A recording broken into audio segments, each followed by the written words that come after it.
రైతు భరోసా గతంలో వచ్చేది, ఇప్పుడు ఆ పరిస్థితులు కూడా ఇప్పుడు లేవు. కాబట్టి పూర్తిగా వ్యవసాయం అనేది ఇబ్బందికరంగా మారింది.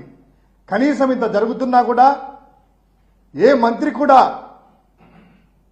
ఏ ముఖ్యమంత్రి కూడా, ఇక్కడ ఉప ముఖ్యమంత్రి కానీ ఎవరైనా కూడా వెళ్ళి ఆ పంటలు పరిశీలించి పంటలకు ఇదిగో ఇది ఇస్తామనేటువంటి భరోసా ఇచ్చే నాదుడు కూడా లేడు.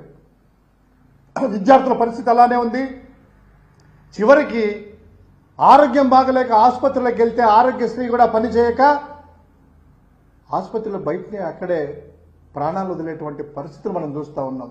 విద్యార్థులకు హాల్ టికెట్లు రాక, ఫీజు రియంబర్స్మెంట్ అనేటువంటిది సక్రమంగా రాక, తెలుగుదేశం పార్టీకి సంబంధించినటువంటి వారి సానుభూతి పరులే సోషల్ మీడియాలో మా తమ్ముడికి రాలేదు అనేటువంటిది, హాల్ టికెట్ ఇవ్వలేదు, ఫీజు కట్టలేనటువంటి అభాగ్య పరిస్థితులు మనము కళ్ళెదుటున్నాయి మనకి.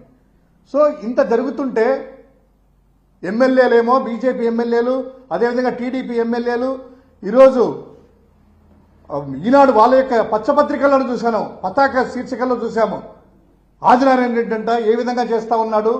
కనీసం అంటే సిమెంట్ ఫ్యాక్టరీలని, ప్లాంట్లను కూడాను రన్ చేసుకోలేనటువంటి పరిస్థితులు ఈరోజు ఎదురవుతున్నాయి. కొత్త పరిశ్రమలు దేవుడు ఎరుగు, ఉండే పరిశ్రమలు జిందాల్ లాంటి పరిశ్రమలు పారిపోయాయి.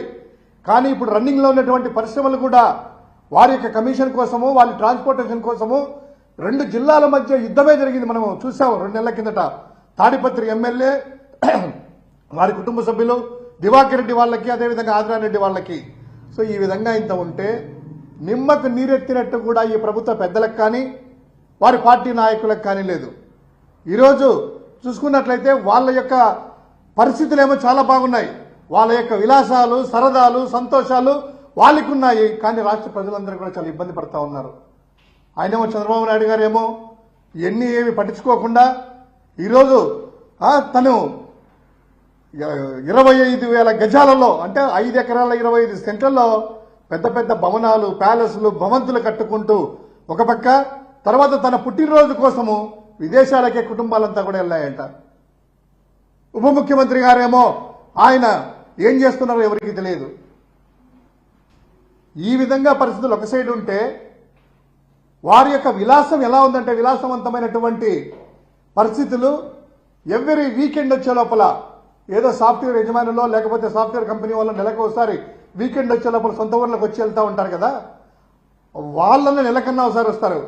కానీ మన రాష్ట్రంలో చూసుకున్నట్లయితే ముఖ్యమంత్రి గారు తనయుడు, అదేవిధంగా ఉప ముఖ్యమంత్రి గారు ప్రత్యేక విమానాలలో స్పెషల్ ఫ్లైట్స్ వేసుకొని వీకెండ్లు వెళ్తా ఉన్నారు.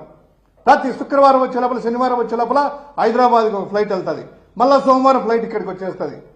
ఈ విధంగా ఇబ్బడి ముబ్బడిగా ఖర్చులు చేసుకుంటూ విలాసవంతమైనటువంటి మీరు జీవితాన్ని గడుపుతూ రాష్ట్ర ప్రజలేమో చాలా వాళ్ళ పరిస్థితులు చాలా ఘోరంగా ఉన్నాయి. ఈరోజు రైతులు ఆదుకునే వాళ్ళు లేరు, విద్యార్థులకు భరోసా ఇచ్చేవాళ్ళు లేరు, రోగులకి సక్రమంగా మందులు కానీ వైద్యం ఇచ్చేవాళ్ళు లేరు.